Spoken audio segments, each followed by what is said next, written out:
na inamin naman ng mga Diskaya ang pinagkukunan nilang kanilang luxury vehicles ay yung company na involved sa pagpasok dito ng Ducati na hindi nagbayad ng tax kaya hinila kasi in-expose ko yon.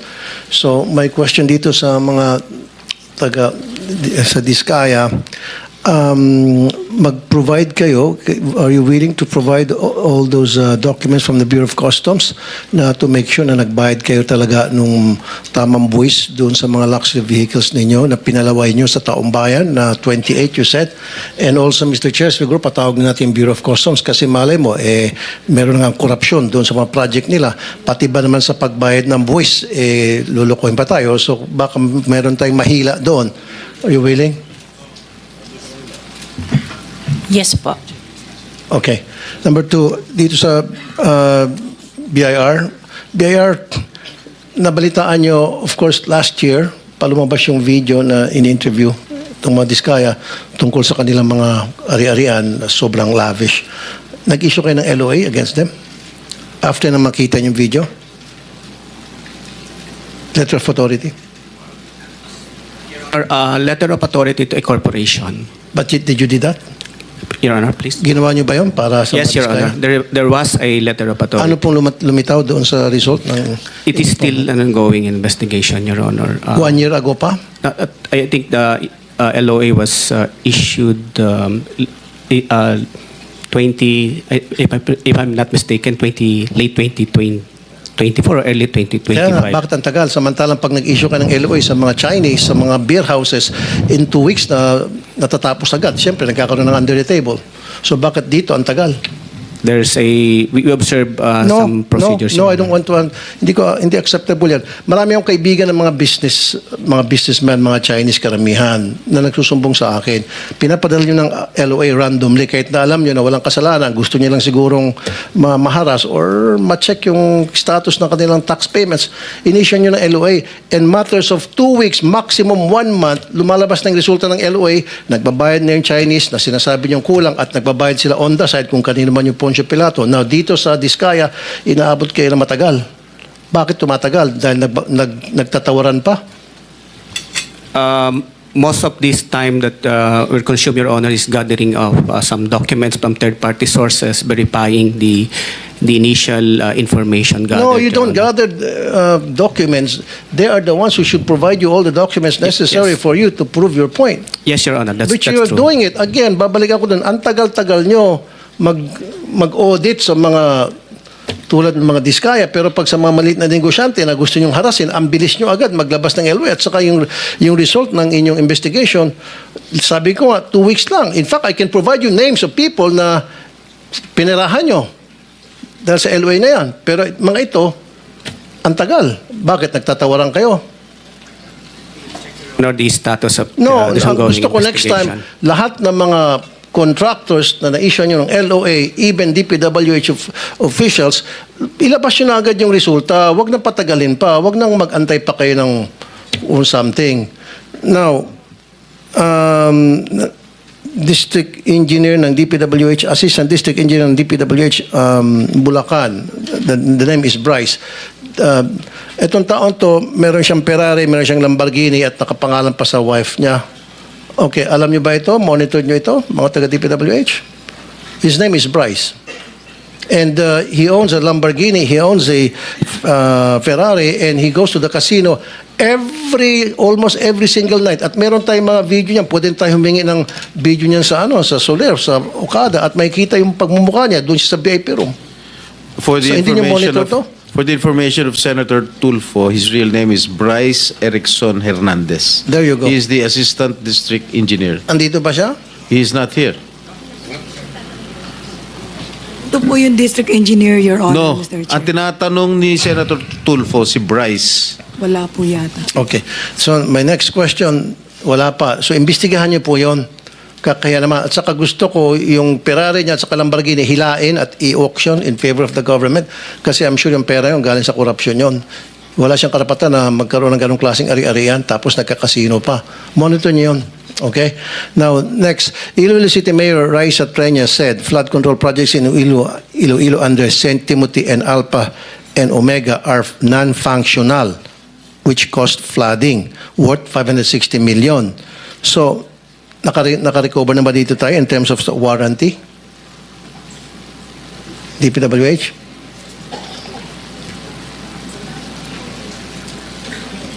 Yung sa project na yon? Wala po akong idea, Mr. Chair, Your Honor. Well, dapat magkaroon kayo ng idea by now. Alam niyo naman po, magkakaroon tayo ng hearing ganito. Dapat inimbestigan niyo lahat ng mga project na questionable. Ito, lumabas sa media to, na-question ni Mayor Treñas. So, go and investigate this. Okay. Now, dalawa na lang. Paano tayo nakakabawi doon sa mga proyekto na mga ghost projects or yung mga delayed? Di ba, meron yung tinatawag na performance bond? So, Meron din pong retention money na hindi marirelease kung hindi pa nakompleto yung project. now, kung hindi pa nakumpleto ang project dahil delayed, di ba may tinatawag na liquidated damages? Meron din po. Magkano na po nasingil doon sa mga liquidated damages, and give me a list of those projects na matagal ng delayed o yung iba pa ghost na dapat yan 1/10 of 1% per day. So kung yung project ay delayed na for 1 year, just imagine, that's hundreds of millions na. Kung pag-ipon-ipon natin, are you doing that? Ayun po ay kukunin natin ng datos sa mga implementing offices kung nakapag-apply po sila ng liquidated damages sa mga delayed projects, Your Honor. Okay, 103 contractors, natanong ko na ito noon, hindi nyo ako nasagot kasi minadali ako noon. 103 contractors blacklisted. Okay, out of these 103 contractors blacklisted dahil nga hindi maganda yung kanilang trabaho, substandard and ghost projects, bakit isa lang ang flood control projects doon? Out of 103. At ngayon, pinag-uusapan natin sabog-sabog na napakarami pala mga flood control projects na nangyayari sa ating bansa. And yet, sa 103 na na-flag down ng DPWH, isa lang bukod tangi ang may kinalaman sa flood control. Why? Mr. Chair, Your Honor, hindi ko po masasagot. Wala po akong... No, I asked this question before. Then, dapat nasagot yun na by now. Kasi, tinanong ko na dapat prepared na kayo. 103, tapos isa lang ang flood control. Parang naglulukuhan tayo rito. Diba? So, next time, pwede siguro, Mr. Chair, obligahin natin mga ito na pag susunod na hearing, i-provide nyo sa amin ng reason kung bakit sa 103, isa lang ang flood control project na ano nyo, na flag down. I-flag ko po sa Director ng Procurement Service, Your Honor, Mr. Chair. Sino siguro sa DPWH in charge of that? Maybe you have to research and ask. Procurement Service po yung ng Central Office po yung in charge ng siguro pagre-recommend. Of course, implementing office po ang makakaalam niyan kung sila ay kailangang i-blacklist o delay sila. Kaya nga, kung kailan nila i-blacklist, so kailan i-blacklist, kaya nga 103 got blacklisted. But unfortunately, out of the 103, only one was involved in flood control project. So ano nangyari doon sa iba? Na pinag-usapan natin ngayon by the hundreds na. Tama? You follow me? You know what I'm saying, ma'am? Yes, Your Honor. Okay, next time. Siguro next time din, Mr. Chair, dalawa na lang. Papatawag natin itong mga insurance companies. That's a good idea. Patawag natin itong mga insurance companies as well, kasi pagdating sa warranty retention money, yung sa faulty projects, ang sinasabi, ang nakarating sa information, mabagal daw ang pagbayad nito mga insurance companies. Baka ito mga insurance companies, ito yung mga fly-by-night o house show na, which is also owned by some of the people from the DPWH. Kaya hindi nababayaran, nasasayang lang itong mga warranty faulty projects. Yung pag-warranty, pagpakabayad sa kanila. And then the last but not the least, a couple of months ago, nag-raid ang NBI sa Bulacan sa mga steel mills selling cheap, substandard steel. Okay. Senator Rapi, the insurance commissioner, I think, is present. Is there, nandiyan ba insurance commission? So bakit yun ang reklamo, Mr. What's your name, sir? Regalado, sir. Are you investigating itong mga insurance companies to make sure that they're legit, that they're capable, at meron silang kakayahan magbayad? Dahil ang reklamo din kasi bakit matagal ang pag-process at pagbayad para doon sa warranty ay mabagal doon yung pag-process nitong mga insurance corporations. Yeah, we managed to settle the claims when they are filed with us. But ganito lang ho yung proseso natin. Insurance companies are sureties. No? They only cover about 30% of the project, and then ang bawat risk po nila ay hanggang 250 million. Kami po, ang jurisdiction namin, ang pwede lang namin magamit is about 5 million. At yung iba po, they have to go to the civil courts to claim. Ang punto po dito is kung hindi makolekta sa mga kontraktor, pwede hong dumiretso ang DPWH sa amin para tulungan sila because these are all callable on demand. Yun po ang ating DPPB at DB. Okay, meron naman pumunta taga DPWH para doon sa proseso na sinasabi ninyo? The last time I checked, wala po kaming Wala. natatanggap. Bakit wala? Ang dami mga projects na dapat kailangan mabayaran dahil under warranty dahil palpak.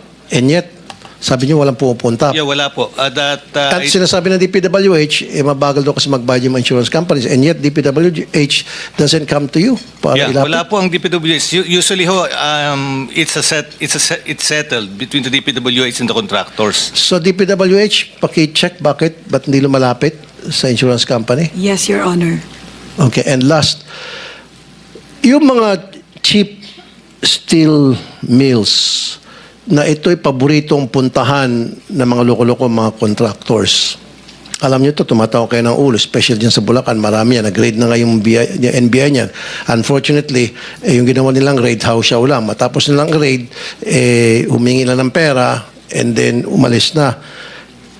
Ito ang nakakatakot dahil Mr. Chair, especially mga earthquakes, di ba, in-expect natin na pwede mangyari at anytime. Pati sa mga kalsada rin, ito yung mga galing China, na mga, in fact, ba na ito sa China, ito mga steel products. Alam niyo po ito, bakit hindi niyo po ito pinag-raid? O bakit hindi niyo po ito pinapapasara? At patuloy pa rin po kayong nagiging parokyano ng mga steel mills na ito. Siguro sir, may tatanong ko yan sa aking mga kasamaan na nasa distrito, yung sinasabi niyong Bulacan District, o kaya sa Regional Director po ng Region 3 na nakakasakop nun.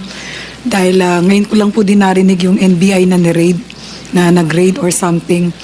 Ngayon ko lang po narinig. So, ibig sabihin, NBI hindi gumawa ng coordination sa inyo to inform you na, hey, marami mga steel mills sa buong bansa, kasama din yung Bulacan, i-raid namin dahil ito ay bilihan ng mga kontraktor ng DPWH ng mga substandard materials. Sa opisina ko po walang nagko-coordinate. Baka po sa opisina ni former Secretary Bonoan. Siguro, Mr. Chair, next time invite din natin DPWH saka DTI. I mean yung DTI and NBI. Yes, I think we will do that. Thank you. That's all, Mr. Chair. Are you done? I walk the talk, so 5 minutes before tapos na. Actually, Yusek, hindi mo sinagot yung isang napaka-importanting tanong niya. It's about the performance bands, security bands. Kasi dapat, halimbawa, ghost project talaga, o defective yan, talagang wala na. Hindi ba, you will need to terminate the contract and declare a default para makakolekta kayo sa insurance company. Tama po, sir? Yes, Mr. Chairman. Callable yung ano ninyo eh. Kasi Yes. kung hindi naman kayo magde-declare at hindi nyo ite-terminate ang contract, mahihirapan lang sila. And everybody will go to court. Matagal po yun eh. At saka yung sinasabi ni Senator Rapi, yung nag-raid kasi mali yung ni-raid niya sa Bulacan nagpunta. Alam po nyo kung nasaan yung mga substandard tsaka yung mga counterfeit na mga bakal-bakal na yan, mga reinforcing bars. Nandyan sa San Simon, Pampanga. Yan ang steel capital of the Philippines today. So, yan, for your information. So, I'm sorry, Mr. Chair, Pampanga ka pala. Bulacan sinabi ko, Pampanga. Pampanga yun, tama ka. So, San Simon yun, San Simon. Senator Bong. Capital, SDL o SDAL? Mr. Chair, what